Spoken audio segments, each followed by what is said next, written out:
네, 그렇습니다. 우리 같이 오랜만에 또 모이는 것 같은데 오늘 함께 볼 말씀은 우리 여호수아 2장 말씀을 함께 보려고 합니다. 말씀을 읽진 않고 말씀 중간중간 찾아서 함께 읽도록 하겠습니다.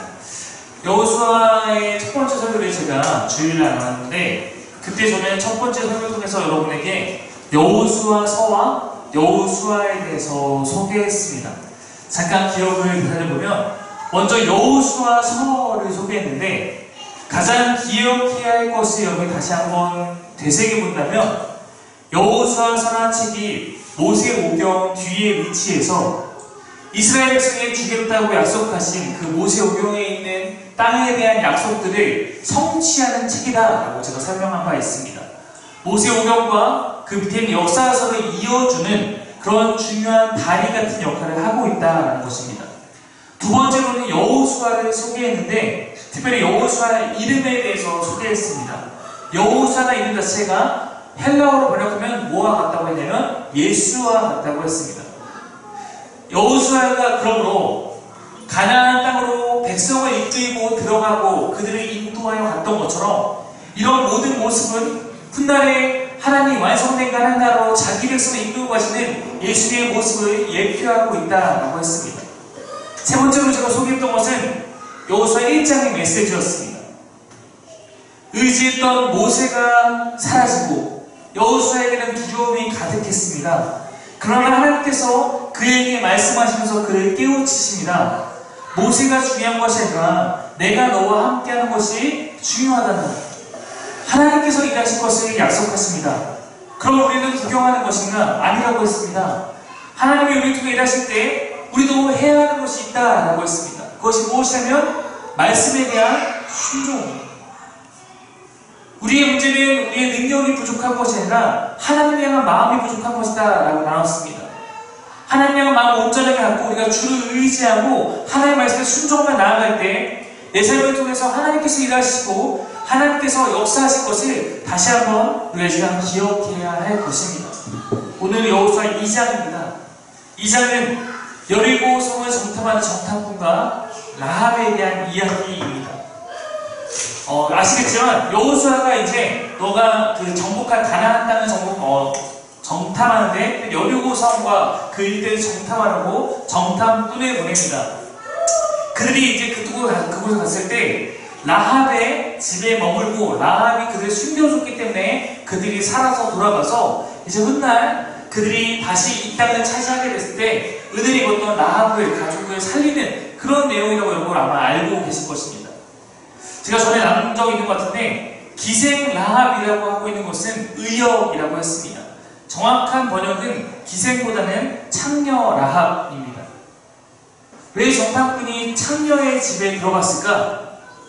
아마도 창녀촌에는 다양한 사람들이 드나들고 서로에 대해서 관심을 갖지 않기 때문에 그곳이 오히려 숨기에 또한 정보를 얻기에 좋은 곳으로 판단했을 확률이 높습니다. 라합이라는 여성은 여리고라는 이 성 안에서도 사회적으로 소외 계층이며 변방의 인물입니다. 그녀의 집의 위치가 성벽에 있다는 것은 그녀의 삶의 위치가 어떠한 것인지 우리에게 알게 해줍니다. 성벽이라는 것은 성의 가장자리 사회적 신분이 낮은 그녀였기 때문에 그녀는 그곳에 살게 된 것입니다. 제가 어렸을 때 성경을 읽을 때 좀 이런 생각을 하게 됐어요. 여리고 성의 성벽에 라합이 살면 성벽이 무너지면 나하면 어떻게 되는 거지? 이런 생각을 했던 적이 있거든요. 근데 이제 좀 나중에 커서 말씀을 찾아 읽다 보니까 여리고 성 같은 경우는 이중 성벽으로 되어 있어요. 바깥 성벽과 안에 성벽 사이에 한 5m, 4.5m 정도 사이가 있고 그 사이에 또 집을 짓고 살아가는 사람들이 있었다라고 알려져 있습니다. 그러니까 나는 거기에 살고 있었던 여리고 성의 변두리, 가장자리에 있는 그런 여성이었습니다. 어쩌면 그랬기 때문에 여리고 성에 대해서 그녀는 뭔가 그 여리고 성을 이끌어가는 리더십들에 대해서 우호적이지 않았을 수도 있고 어쩌면 자기의 삶에 대해 한탄하는 마음이 있을 수도 있고 그로 인해서 정탐꾼의 편이 되어 주었는지도 모릅니다. 2절에 보면 2장 2절에 보면 정탐꾼들이 성에 잠입한 것을 여리고성에서 눈치챕니다. 근데 왕에게, 여리고성의 왕에게 보고할 때 몇 사람이 잘못했다라고 보고한 것을 볼 때 아직 여리고 왕이 정탐꾼에 대해서 정확하게 파악하지는 못한 것으로 우리가 이해할 수 있습니다. 3절에 보면 여리고 왕이 라합에게 사람을 보내서 야 너희 집에 정탐꾼들이 숨어있다고 하는데 그들을 나에게 데려와라 라고 명합니다. 근데 이때 라합이 이제 기지를 발휘해서 둘러대죠. 아마도 성경에 나오지 않지만 여리고 왕이 사람을 보내서 정탐꾼을 잡으러 보내기 전에 아마 그 사이에 정탐꾼과 라합 사이에 모종의 거래가 있었던 것으로 추정해 볼 수 있습니다. 9절을 보면 이런 얘기를 하고 있어요. 9절 한번 같이 한번 읽어보겠습니다. 시작. 만일에 여호와께서 이 땅을 너희에게 주신 줄을 내가 아노라. 우리가 너희를 심히 두려워하고 이 땅 주민들이 다 너희 앞에서 반기다면 라합이 뭐라고 정탐꾼에게 이야기하고 있냐면 여호와께서 지금 이 땅을 너희에게 주신 것을 내가 안다. 우리는 너희를 심히 두려워하고 이 땅 주민들이 다 너희 앞에서 간담이 녹았다. 네, 요즘 말하면 완전하게 쫄았다 이런 느낌이잖아요. 가나안 사람들은 가나안 땅을 목표로 갖고 진군하는 이스라엘 백성들을 경계할 수밖에 없는 것이 당연했을 것입니다. 물론 그들이 40년 동안 떠돌았지만 결국 그들의 목표가 가나안이었기 때문이죠. 40년 전에 그들의 길을 쫓았던 애굽의 군대가 홍해에서 몰살당한 것도 그들은 알고 있습니다. 또한 아직 요단강을 건너오기 전이지만 요단 동쪽 전투에서 승리한 것도 알고 있습니다. 이제 요단강을 건너서 가나안 땅에 들어오면 가장 먼저 여리고성을 쳐들어올 것이기 때문에 라합은 이 이스라엘 백성들의 그런 이야기를 들을 때마다 이 성으로 쳐들어와서 나도 죽겠는 어쩌지 이런 두려움을 느끼고 있었던 것 같습니다. 정탐꾼은 그런 라합을 설득합니다. 네가 우리를 도와달라, 우리를 돕는 조력자가 되어달라 라고 말하는 것입니다. 라합은 결정해야겠습니다. 그리고 라합의 결정은 자신 또한 목숨을 걸고 이 정탐꾼을 돕기로 결단을 한 것입니다. 모르겠습니다. 어떤 마음인지. 어쩌면 이럴 수도 있어요. 자포자기하는 마음으로 내가 이렇게 살다가 쳐들어와서 혹시 우리가 죽느니 차라리 이 사람을 도와서 내가 목숨을 부지하고 혹은 이 사람들 도와 잘 살아가자, 다른 삶을 살아보자, 이런 절망 가운데 선택일 수도 있고 정확한 내용은 말해주지 않습니다. 그러나 확실한 것은 라합에게는 그 이스라엘 백성을 이끄시는 하나님에 대한 소식을 들었을 때 두려움이 있었고 그 하나님께 자신의 삶을 걸고 새로운 삶을 시작해보고자 하는 결단이 있었다는 것입니다. 그래서 여리고 왕이 사람을 보냈을 때 라합은 정탐꾼을 옥상에 있는 3대 속에 숨깁니다. 3대라는 것은 당시 옷감 재료인 배실을 만드는 재료가 되는 작물의 이름이에요. 식물의 이름입니다. 3대는 자라면 키가 1m 정도까지 이르는 그런 것이고 이것을 수확하면 평평한 당시 지붕에 말리는 것이 풍습이었습니다. 말리고 있는 사이에다가 정탐꾼을 숨겨주는 것입니다. 그리고 여기서 그 유명한 라합의 거짓말이 등장합니다. 라합은 이렇게 거짓말하거든요. 정탐꾼이 이곳에 왔던 것은 사실이지만 어두워서 성문 닫을 때쯤에 이미 이곳을 떠났는데 어디로 갔는지는 알 수 없습니다 라고 합니다. 가끔 신학교에서는 라합의 거짓말이 죄일까 아닐까 가지고 논쟁을 하는 경우가 있습니다. 신학생들이 이런 거 하는 사람들입니다. 네. 혹시 여러분 생각해 본 적이 있으신가요? 선의의 거짓말 논쟁이죠. 어쨌든 라합은 살인, 죽음, 목숨이 걸린 일에 살인을 막기 위해서 거짓말을 했던 것은 사실입니다. 그것의 적합성 여부는 각각이 갖고 있는 기준에 따라서 다를 수 있겠지만 진실을 말할 경우에는 어쩌면 살인죄를 방조하게 되는 결과가 되는 어려운 문제일 수 있습니다. 전통적으로는 해석하기로는 상위 계명, 더 큰 계명을 지키기 위해서 하위 계명을 어쩔 수 없이 위반하는 경우에는 죄를 물을 수 없다라고 보는 편입니다. 즉 살인하지 말라는 계명을 지키기 위해서 거짓말하지 말라라는 것을 어쩔 수 없이 행한 것에 대해서 죄를 물을 수 없다라고 일반적으로 보고 있습니다. 어쨌든 이 라합의 거짓말로 인해서 결국 이스라엘 정탐꾼들은 살게 됩니다. 여리고성에 수습 때는 라합의 말을 듣고 다른 곳으로 급히 가고 그들을 따돌려내 라합은 옥상에 올라가서 정탐꾼들에게 상황을 설명해요. 아까 언급한 것처럼 라합은 여호와 하나님에 대한 소식을 듣고 두려운 마음을 갖게 되었다라고 했습니다. 그러면서 그녀에게 예상하지 못한 놀라운 신앙 고백이 2장 11절에 나오고 있습니다. 2장 11절 말씀을 한번 읽어보겠습니다. 시작! 우리가 듣자 또 마음이 먹었고 너희를 말미암아 사람이 정신을 잃었나니 너희의 하나님 여호와는 위로는 하늘에서도 아래로는 땅에서도 하나님이시라. 네, 여러분 이 아까 얘기에 이어서 계속 얘기했던 건데 우리가 듣자, 즉 이 가나안 땅에 있는 사람들이 그 여호와 하나님이 이끄셔서 행해왔던 일들에 듣자 우리는 마음이 녹았고, 즉 우리는 정말 그 앞에 더 이상 우리가 대항하려는 마음보다 두려운 마음으로 우리의 마음이 다 녹아내렸고, 그 말 너희의 이 진군으로 말미암아서 너희가 요단강가에 앞에 있다는 것을 보고 우리가 정말 정신이 잃을 정도로 두려운 가운데 빠지게 됐다는 거예요. 그러면서 고백하는 것이 뭐냐면 너희의 하나님 여호와는 위로는 하늘에서도 아래 땅에서도 하나님이시다. 당시에 여러 신들이 있다라고 했습니다. 당시의 시대에는 여러 신들이 있다고 믿는 세상이었어요. 근데 너희의 신인 그 여호와만이 위에서도 땅에서도 하늘에서도 그분이 유일한 신이다라고 라합이 지금 고백하고 있는 것입니다. 아직 라합의 신앙이 나의 하나님은 아니에요. 그렇죠? 나의 여호와 하나님 아니야. 그리고 너희의 여호와 하나님, 아직까지 너희의 여호와 하나님이지만 나는 그분이, 내가 봤을 때는 그분이 하늘에서도 땅에서도 가장 강력한 유일한 진짜 신이다 라는 것을 믿는다 라고 고백하는 것입니다. 우리가 오늘 자주 언급한 것처럼 여호와만 참 하나님, 이 신앙이 지금 라합에 의해서 고백되고 있는 것입니다. 여러분, 사실 이 고백은 하나님께서 매우 기뻐하시는 고백이에요. 여러분들이 여러분 삶 가운데 진실되게 여러분의 입술의 고백과 마음의 고백과 삶의 고백을 통해서 여호와 당신만이 유일하신 하나님입니다 라는 것을 고백하게 될 때 하나님 그것을 꼭 기뻐하신다는 거예요. 신명기 말씀에 보면 이런 말씀이 있습니다.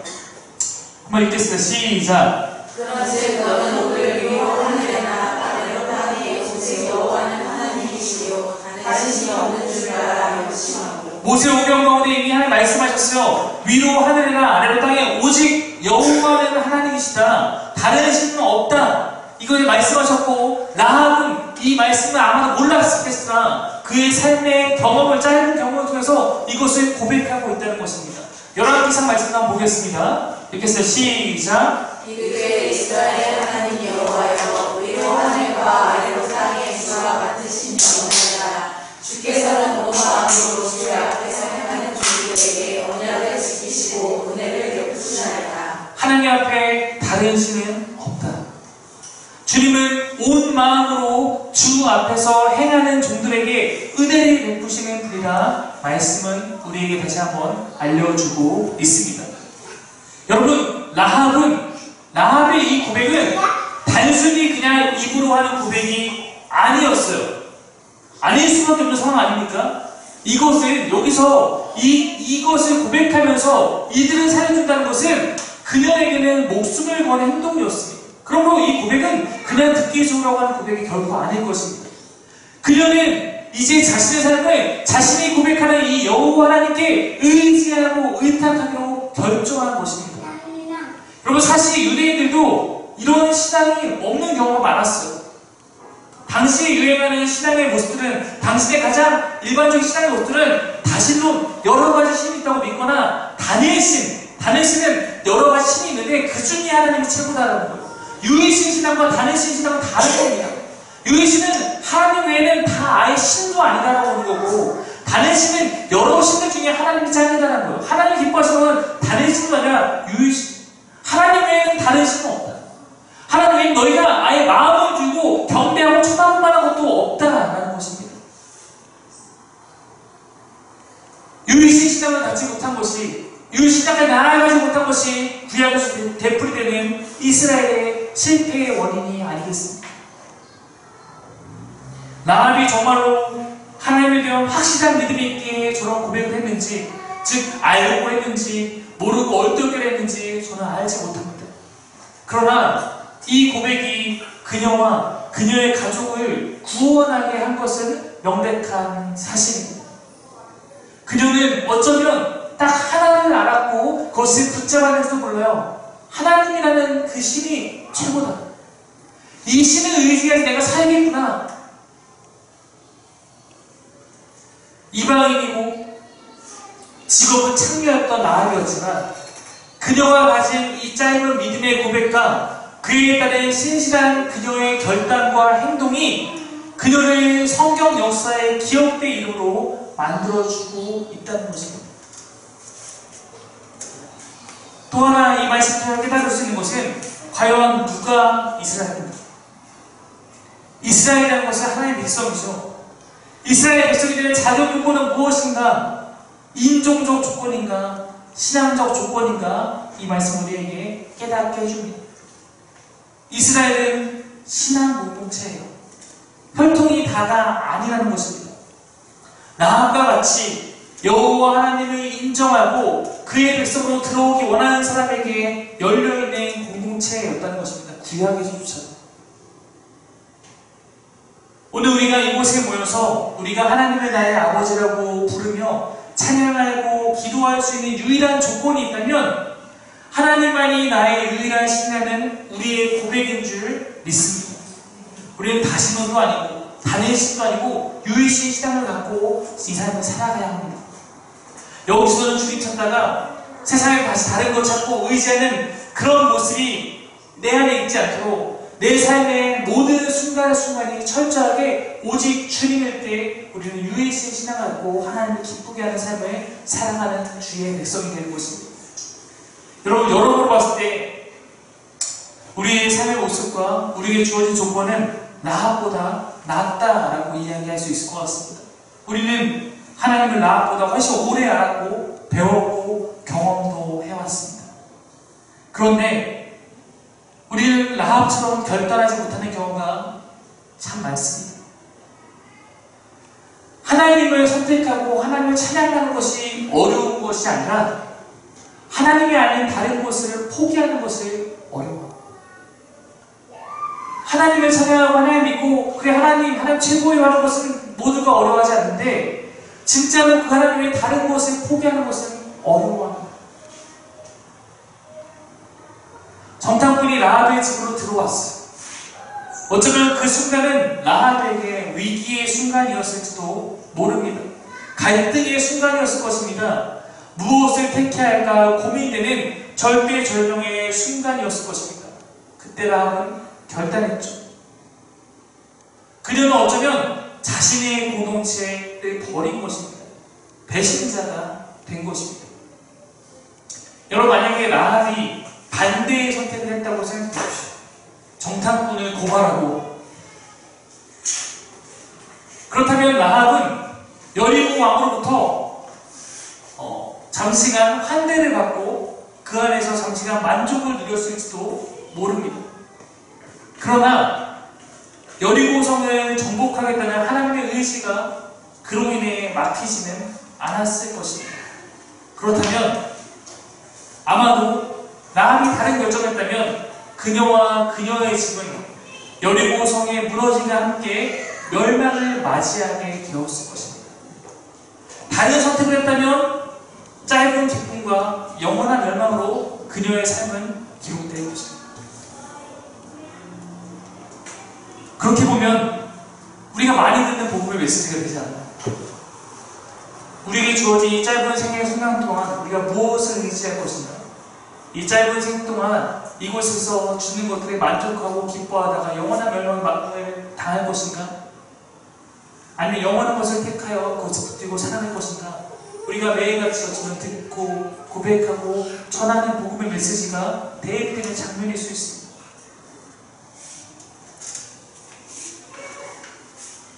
우리가 세상에서 하나님이 기뻐하시지 않는 것들, 의지하지 않아야 할 다른 것들을 여전히 의지하고 여전히 끊지 못한 채 살아갈 수 있습니다. 그런데 그것이 우리에게 계속해서 영원하지 못할 것입니다. 세상이 주는 행복과 세상이 주는 유익이 있을 수 있습니다. 그러나 그것이 영원하지는 않을 것입니다. 저도 영원을 살아보지 않아서 아직 알 수 없습니다. 저도 경험해서 아는 것이 아닙니다. 그러나 저는 말씀이 우리에게 주는 지혜를 통해서 확신합니다. 하나님 안에서 우리가 가장 행복할 수 있다는 것을 저는 믿습니다. 우리에게도 그렇다면 라합의 용기와 결단이 필요합니다. 우리는 때로는 죄악된 것을 내가 끊고 세상의 헛된 것은 단절하고자 하는 각오가 필요하다는 것입니다.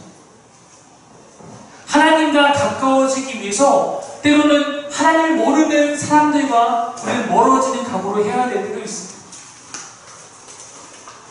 내가 뭔가 하나님을 위해서 열심히 살아보면 믿지 않는 나의 친구들 사이에서 배신자라는 소리 들을 때도 있습니다. 우리가 하나님을 얻는 대신 세상의 저항과 세상의 박해를 각오해야 할지도 모릅니다. 그러나 각오해야 합니다. 양다리를 다 걸치면서 다 누리고 살 수는 없기 때문입니다. 여러분, 신앙이라는 것은 믿든지 안 믿든지, 믿으면 다 믿는 것이고 안 믿으면 다 안 믿는 거잖아요. 조금만 믿고 혹은 반만 믿고 있겠다는 것은 안 믿는 것과 마찬가지입니다. 반만 믿는 게 어딨어요?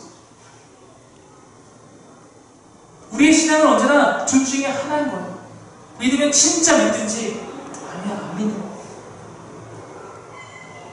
우리는 우리의 삶을 무엇을 붙들고 살아갈지, 어디에 맡길지 지혜롭게 결단해야 합니다. 그리고 그렇게 행해야 합니다. 누군가 저희 주일 폐모인데 영적 거지라는 표현을 했던 것 같습니다. 맞습니다. 우리는 철저히 영적인 거지가 돼요.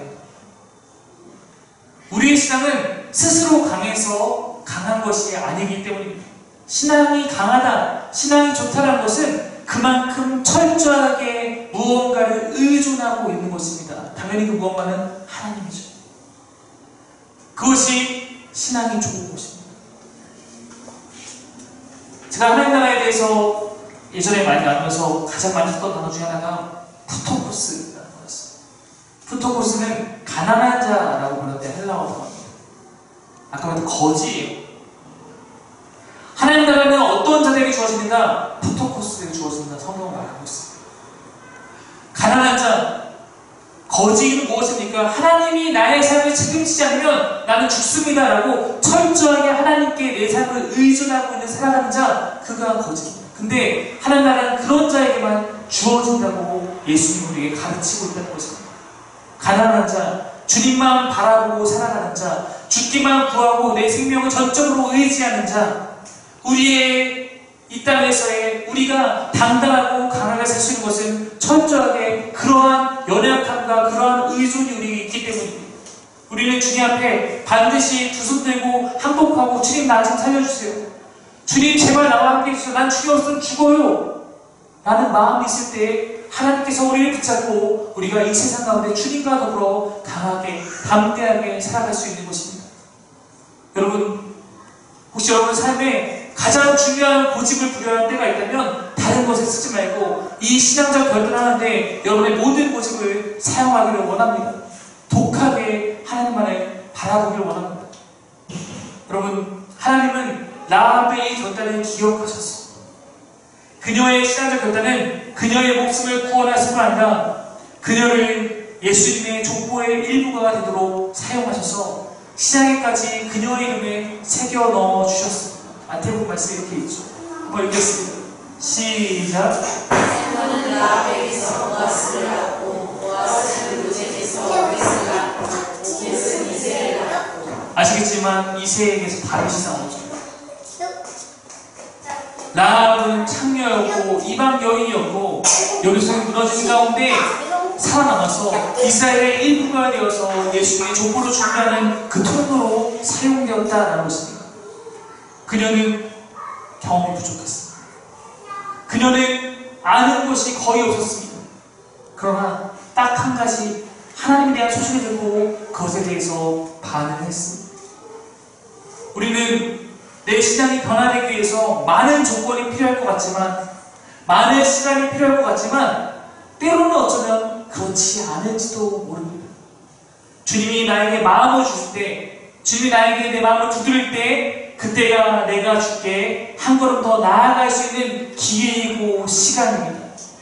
여러분에게 하나님께서 네가 날 더 의지하지 않겠니? 이제는 네가 다른 것을 끊고 나만 바라보고 살지 않겠니? 라고 요구하시는 그 말씀의 요구들마다 여러분이 그 참된 하나님께 전부를 걸고 반응하고 나아갈 수 있는 참된 주의 백성이 되기를 소망합니다.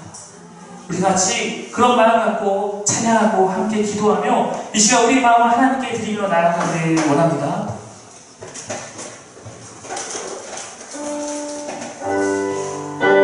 네, 불 꺼주세요.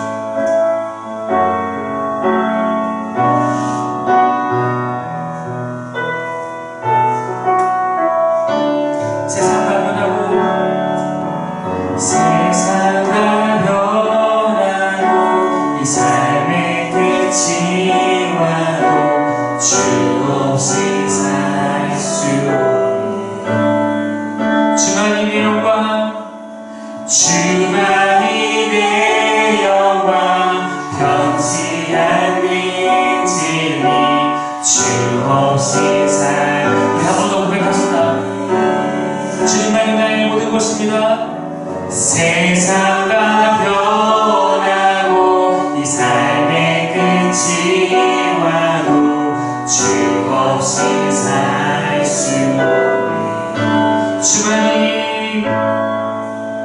주만이 내 영광 변치 않는 진리 주 없이 살 수 없네. 내 주 없이 주 없이 살 수 없네. 내 주 없이 살 수 없네. 내 인생의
주